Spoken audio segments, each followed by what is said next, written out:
I built my entire career on the belief that if you want to be successful, you need to be super ethical. There's always two ways of going. You choose the right way, you still be successful. I'm a big champion of focusing and doing few things, but doing them extremely well.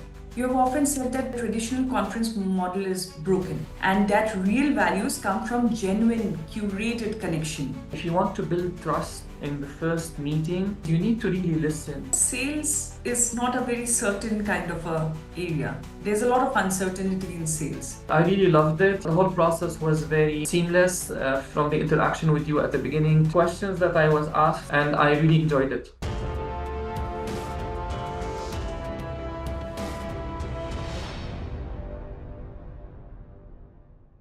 Hi everyone, I'm Mohsinaa.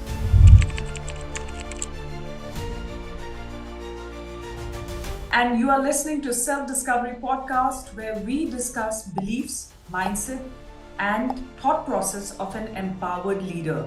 Today, we are joined by our dynamic leader whose vision has redefined how global business connections are made. Hadi Malaeb, the co-founder and chief executive officer of Agora Group. With over 2 decades of international experience in the conferences, exhibitions, and events industry, Hadi is known for transforming traditional businesses gatherings into powerful platforms that drive real collaboration, investment, growth, and networking. At Agora Group, Hadi has pioneered a unique closed-door congress model, facilitating direct, pre-scheduled one-on-one meetings between startup investors and corporate buyers across the MENA region and Europe. His leadership journey spans senior roles with renowned organizations like Haykal Media, MEED, IQPC, and ACE exhibitions, where he consistently bridged innovation with meaningful business impact. Beyond entrepreneurship, Hadi is deeply committed to mentorship and creating an impact, guiding young founders through the Talal and Madiha Zain AUB Innovation Park, and serving as an active member of Young Arab Leaders. Having lived and worked across 4 continents, Hadi brings a truly global perspective to leadership and connection, and his mission is simple yet profound: to empower startups, inspire growth, and create opportunities that transform lives. Hi Hadi, welcome to Self-Discovery Podcast. How are you doing today? I'm great. Thank you for having me. You have built a truly global career, helping companies and leaders connect meaningfully across 4 continents. So, before we talk about your leadership and innovation that you have brought to the table, when someone meets you for the first time, how will you describe your journey beyond your titles and the experience that you have? Very straightforward. What I do is I help companies raise funds, meet new clients, and expand into new regions. That's it. It's as clear as crystal. Absolutely. It gives that information and it also gives the part who you are as well. So, what struck you as a leader first? What were the decisions or the beliefs that you had in your initial phases beyond titles? Like initially, we are still into the workforce, we are new, young. So, what really brought about your leadership journey in terms of the beliefs that you had? Okay, so my experience has spanned multiple countries and multiple continents as well. When I first started working, it was back in Canada. Just after graduating from university, I started working in the sales in the insurance field. And sometimes life throws curves at you and you end up in places where you don't expect to end up in. So for example, I studied accounting and finance. I wanted to do something like, a chartered accountant or work at a bank or something like that. However, my first experience right after university was in an insurance company, and it was in the sales department. And I absolutely loved it. I absolutely loved talking to people and helping people. And then something stuck in my mind about the sales process specifically. And people tend to think that if you are a good salesperson, it means that you oversell and you underdeliver, and basically you promise whatever you want to promise for people to sell from you, and basically that's it. You try to cheat your way through achieving your sales goals and making good commission and so on. And the truth is, It is completely the opposite of that. Sales is probably one of the most ethical job that you can do. And why is that? It's because when you are selling the right product to the right customer at the right time and the right price, you're doing them a favor. As a salesperson, if you understand what your customer really needs and you give them the tool to do their job better or to cut their cost or to improve efficiency, you're doing them a service because you're helping them do whatever they are supposed to do better. While you, from the other side, your reward for doing that is very temporary because you get your commission. 2 months later down the road, you spend your commission either on a trip or on some shoes or on a new car, whatever it is, and that commission is gone, right? But the benefit to your client of the product that you sold him, if you have sold him right, this benefit is going to stay with him for years and years. So in an equation where the sales process is done properly, the customer is always the one that gains the most, not the one who's selling you the product. So that stuck with me for the rest of my career and the rest of my life. And I built my entire career on the belief that if you want to be successful, you need to be super ethical. And that mantra has led me to lead teams and to start Agora later on. And when I look back, our biggest asset, I think, at Agora is the reputation that we have built and the name that we have built for ourselves as a company that always over delivers and always does what it promises to do. That's amazing because with the right intention, I think no work is unethical. You need to have the right Exactly. intention. Yes, and the Exactly. value But in system. the sales profession, Yes, it is in seen that way. particular, I mean, for example, in North America, if they say somebody is a used car salesman, that's almost an insult, because they know that these guys will tell you anything to sell you the car. Absolutely. And a lot of people come from that kind of mindset. It is absolutely not correct if you want to be successful. Absolutely true. So there's always two ways of going. That's your choice. You choose the right way, you still be successful.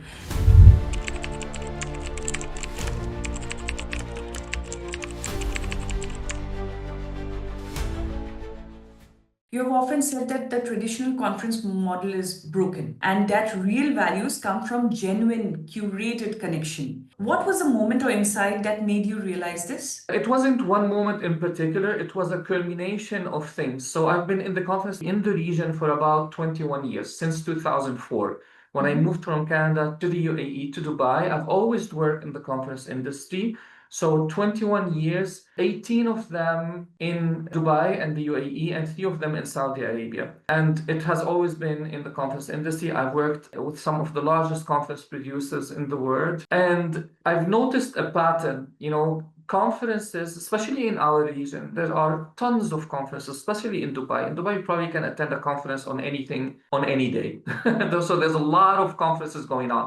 Right. Most of them are with recycled content, recycled speakers. You see the same faces, the same people. I thought, okay, you know what? If I am a sponsor and I'm paying money to sponsor an event, what am I getting in return? What is it that I'm getting for the amount of money that I put in? And sponsoring conferences in Dubai is not cheap.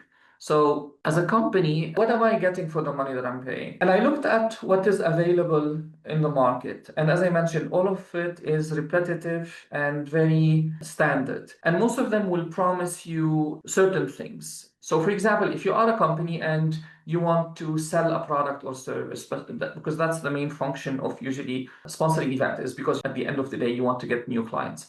So I paid a certain amount of money to sponsor this conference. I'm on stage, I'm talking in front of 500 people. I look great, it looks great for my brand, but at the end of the day, so what? Don't get me wrong, it is large conferences and being and large exhibitions are great for certain things. So branding, positioning, you want your brand to be out there, you want to position your brand or yourself as a thought leader when you are on stage and you're talking to people or in front of people.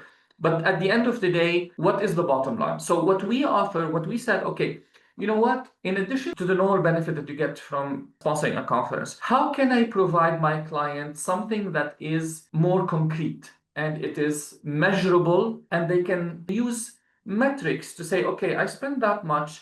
what did I get in return? So we worked backward from the client perspective, and then we said, okay, if my goal is to get new client and to say, okay, I've spent $100,000 to sponsor this event, other than speak in front of people, which is not quantifiable result, what did I get in return? So we started building our confidence from that perspective. So we said, okay, we don't want 500 people in the room.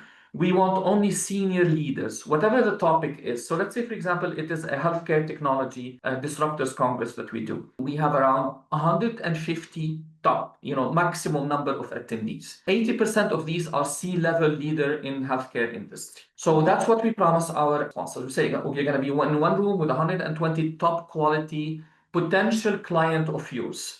And you don't have to take our word for us, because we send them the full database of the people that are attending the event. So they know for sure who is in the room. And then in addition to this, we tell them, okay, you have a certain number of pre-arranged and pre-scheduled one-on-one meeting with these people that are coming to the event. So, and that's a game changer, because you have access to direct decision makers in the industry that you are operating in, where you can have a real conversation with them, discover what are their needs and what are their challenges, and propose solutions for that, forge partnership, and discuss strategies and potential collaborations. So that is a game changer, because right now, from a sponsor's perspective, you can say, okay, I sponsored this event.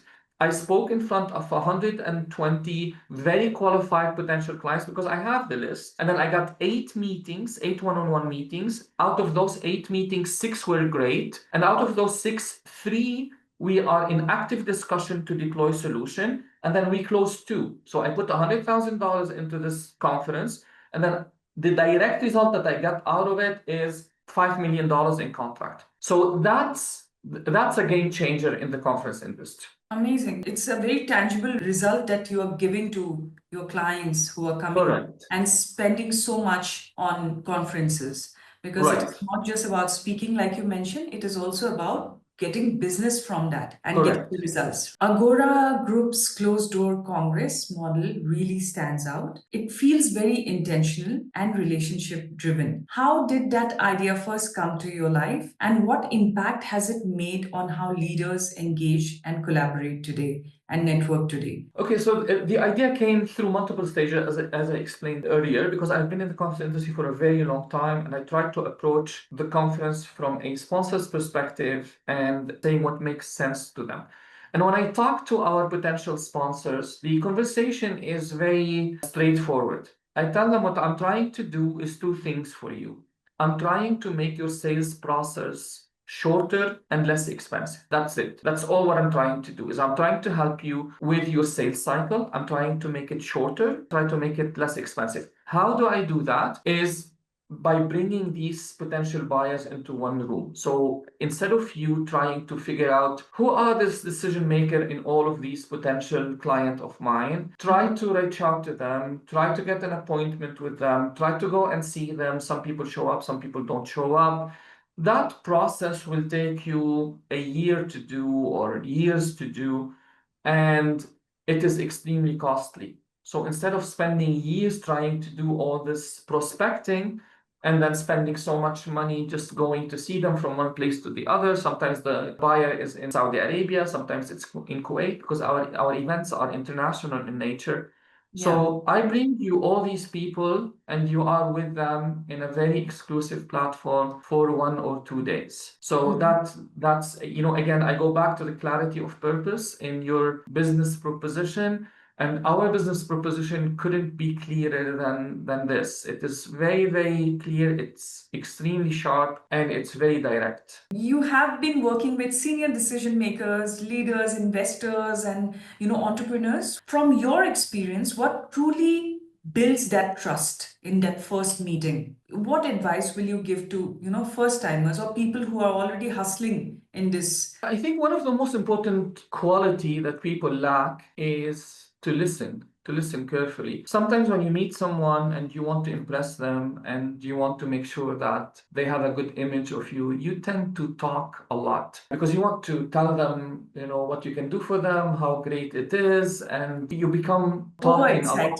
Exactly. And there's listening part is sometimes completely overlooked. And I think if you want to build trust in the first meeting, you need to really listen. You need to listen much more than you talk to understand what your partner or your client, or even on a personal level, what your friends are trying to tell you. What are the challenges that they are going through? What are the opportunities that you see coming from them? And then try to address what you can and cannot do for them. Because I mean, the worst thing that somebody can do is try to put themselves in a situation where they say, I can do anything for the client, or I can do 15 different things. Again, that becomes extremely chaotic and extremely unfocused. And I'm a big champion of focusing and doing few things, but doing them extremely well. So listening I think, is a huge part of gaining trust, because you want to understand, you want to step out from the crowd, and everybody else other than you is trying to pitch and to over talk his competitors. Be different. Listen before you talk. Ask the right question. Be genuinely interested in what the person in front of you has to say. Don't think of what you're gonna reply, what the person is replying to you or asking you. Really listen to them, and then see what your reply will be. But take the time to listen and to understand what they are saying. Sales is not a very certain kind of a area. There's a lot of uncertainty in sales, and leadership, for that matter, is not a straight line. It has its ups and downs. What is the belief or thought process that you have when you're going through your downs or things are not happening? What is the thought process? How do you maintain that calm, that sense of that fate which is there, that it's gonna happen, or the positivity? So as an entrepreneur, one of the most important skill set that you can have is to sell. Because at the end of the day, you can have the best idea, the best product in the world, but if somebody doesn't pick up the phone and sell that, then nothing happens. I mean, the entire economic cycle is based on somebody somewhere picking up a phone and pitching a product or service to someone. Otherwise, it doesn't matter how sophisticated your solution or your product. It doesn't matter what industry you are in. It doesn't matter if you are a lawyer, a mechanic, an accountant, or a software salesperson. Sales is an integral part of what we do, and if we don't do it well, the entire economic cycle collapses. So sale is underestimated. It is not taught to entrepreneurs, which is why I'm trying to get involved in a lot of accelerators and incubators in the startup ecosystem, just to stress this message that in order for you to be successful as an entrepreneur, you either need to be able to sell your vision and your idea, or you need people around you that can do that for you. So don't overlook that particular skill set, because it is the backbone of every single startup out there. The number one reason for companies or startups that fail is because of cash flow issues, because they cannot manage sales pipelines, and they cannot get on the sales cycle early enough. They are afraid of selling. So how do you manage expectation, and how do you manage when things are tough and sales are not happening? Sale is not magic, it's a process. At the end of the day, it is a combination of passion, product knowledge, but work, and a lot of hard work, a lot of numbers. So the more people you contact, the higher your ratio of closing, or the higher the potential of you closing a deal is. But not only that, the more people you talk to, the more you are interacting with potential clients, the better you become at your product knowledge and understanding the sales process, detecting what your client needs. So for my sales team, when I encourage them to be always on the phone, if you are selling on the phone, because most of the people sell on the phone right now, face-to-face meeting is almost inexistent when it comes to sales, unless it's multi-billion-dollar, deals. So most of the sales happen on the phone and through social media. And I encourage my salespeople to always be on the phone as much as possible, not only to increase their number of pitches so they can increase their potential of sales, but to become better and to become really good at what they do. How do you define empowered leadership? And women in the workforce and leadership, what are the three things that they bring in? Okay, so somebody who's empowered in business, a business environment, is somebody who's entrusted, I guess, with the responsibilities, is equipped with the necessary tools and knowledge to make this happen, and confident in their ability to act independently and creatively. I mean, it's quite a simple definition, but I think that that's what it comes down to. And for women and empowering women, my co-founder and the managing director of Agora is Reem, Al-Aridi, and she is a female leader from the region here. And without her, I couldn't have achieved what Agora has achieved, because she has a completely different set of skills that I lack. And it is important for people in leadership position to acknowledge what is it that they are missing, to bring in people in their team that excel at certain things. So for example, Reem is a great organizer. I really am bad at organizing and at detail. I'm not detail oriented at all. I'm much more, a big picture kind of a guy. And I love setting ideas and strategies. I'm not great at the execution part. So Reem is a great planner, and she goes over and above her duties and her responsibilities in taking care of our clients. So once a client is onboarded, I'm still very much involved in the sales process. I'm involved because I love it. So I have a great sales team, but I'm also involved. This is the biggest part of my work, is to sell Agora as a brand and what we can do for our clients. So once new clients are onboarded and they are with us, we make sure that they are extremely well looked after. And both of us try to empower, I don't want to say men or women, but I mean, we try to be as inclusive as possible. Our team is made up of almost half and half of males and females. And when we opened Agora, if I want to talk a little bit broader about social responsibility, we both are expats. We lived all over the world. We're both originally from Lebanon. So when we opened Agora, we wanted our headquarters to be based in Dubai, but we wanted our operation office to be based in Lebanon. We want to start to give back to the community. And Agora right now, the office in Lebanon is located in the rural areas, in the mountains, not in Beirut, not one of in any of the major urban places, because we wanted to offer young graduate from our area, where we were born and live, an opportunity to work for an international company where they can interact with Fortune 500 companies, government institutions. They get the chance to travel all over the world. And we have a small team with about 25 people. Most of the team, we know them, we know their parents, we know their cousins.